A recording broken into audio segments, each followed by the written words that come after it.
Okay, good morning mga ka-nature. Dito tayo ngayon. Anihin natin yung ating mga kakao.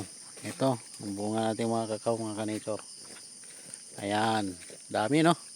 Good morning. Ayan no, dami ng bunga mga ka-nature. Anihin natin para makuha natin yung mga hinog mga ka-nature. Ayan no. Ayan mga ka-nature. Daming bunga. Mula taas hanggang baba mga ka-nature. Ang kukunin natin yung mga pula mga ka-nature. Yan.